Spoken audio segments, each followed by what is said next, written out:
Hi friends, मैं आपके सामने आज एक स्टोरी लाई हूँ जिसको देखकर हम समझ जाएंगे कि हम जाने अनजाने कितने चाइनीज प्रोडक्ट्स यूज करते हैं और ये हमारे लाइफ में कितने अंदर तक घुस चुके हैं। So watch this video till the end. कल मैं बहुत ज़्यादा खुश था।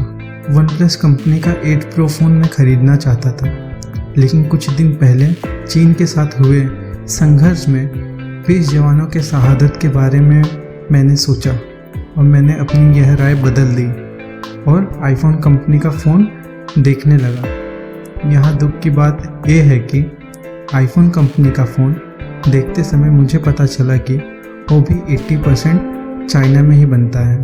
फाइनली मैंने सोचा कि और भी काफ़ी सारे ब्रांड हैं मार्केट में, क्यों ना उन्हें ट्राई किया जाए। फिर मैंने फ्लिपकार्ट ओपन किया और फ़ोन देखने लगा, लेकिन तभी मुझे याद आया कि फ्लिपकार्ट को भी चाइनीज़ कंपनी द्वारा ही फंडिंग किया जाता है। मैं उदास हो गया और बैठ गया। मैं बहुत ही निराश था और भूख भी काफ़ी जोर की लगी हुई थी। फिर मैंने सोचा क्यों ना कुछ स्वादिष्ट भोजन किया जाए। तभी मुझे याद आया कि जोमेटो या स्विगी से ही कुछ ऑर्डर कर लेता हूँ। पर अचानक मैं सोच में पड़ गया। यहाँ परेशानी की बात ये थी कि ये दोनों ऐप को भी चाइनीज़ कंपनी द्वारा ही फाइनेंशियल सपोर्ट दिया जाता है। उसके बाद मैंने बिग बास्केट से फास्ट फूड ऑर्डर करने का सोचा, बट यहाँ पर भी चाइनीज़ कंपनी की ही मौजूदगी थी। मैं थक चुका था और मुझे भूख भी बहुत लगी थी। फिर मैंने एक रेस्टोरेंट में जाकर भोजन करने का फैसला किया और वहाँ जाने के लिए मैंने ओला कैब बुक कर ली। बट अब ये देख के मैं दंग रह गया कि ओला को भी चाइनीज़ कंपनी ही फंडिंग करती है। बट अब मैं क्या कर सकता था। भूख के आगे मैंने समझौता करने का सोचा, लेकिन ओला ड्राइवर केवल पेटीएम के ज़रिए से ही पेमेंट स्वीकार करने की जिद पर अड़ा हुआ था। मैं सोच में पड़ गया क्योंकि पेटीएम में भी चीन ने निवेश कर रखा हुआ है, और फिर मैंने ओला कैब कैंसिल कर दिया।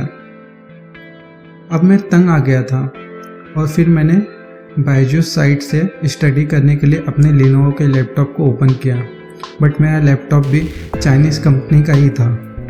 मैं बहुत हर्ट हुआ। स्टडी को कंटिन्यू रखते हुए मैंने बायजूस साइट को ओपन किया, बट जब मैंने यहाँ पर भी चाइनीज़ कंपनी के इतने सारे निवेश देखे तो मुझे एक गंभीर सिर दर्द हुआ और मैंने एक टैबलेट पैरासीटामोल की ली। लेकिन हे भगवान, इसमें भी चीन शामिल था। फिर मैं सिर पकड़कर बैठ गया। अंत में मैं गंभीर सदमे में लेट गया और मेरी आंखें धीरे धीरे बंद होने लगी। सो फ्रेंड्स, ये वीडियो के माध्यम से हम यही दिखाना चाह रहे थे कि शायद हम पूरी तरह से चाइनीज प्रोडक्ट्स को अपनी जिंदगी से इग्नोर नहीं कर सकते, पर ज्यादातर उसके यूज को अवॉइड कर सकते हैं। जैसे कि हम लोकल प्रोडक्ट्स और सर्विसेज ज्यादा यूज करें। एग्जाम्पल, हम कैब और लोकल ऑटोज ले सकते हैं फॉर ट्रैवलिंग, या फिर इंडियन मार्केट में भी अभी बहुत सारे अच्छे फोन्स आ चुके हैं, सो आप डिटेल्स गूगल कर सकते हैं। सो एक और बात है जो आप हम जानते हैं कि चाइना में वो अपनी ही बनाई हुई टेक्नोलॉजी को ज्यादातर यूज करते हैं। गूगल, यूट्यूब और व्हाट्सएप को बैन करके रखा हुआ है। सो अगर इनकी तरह ही हम अगर निश्चय कर लें तो हम इंडियंस भी चाइनीज प्रोडक्ट्स को बहिष्कार कर सकते हैं। आपको अगर ये वीडियो पसंद आया है तो please like, share and subscribe. Thank you.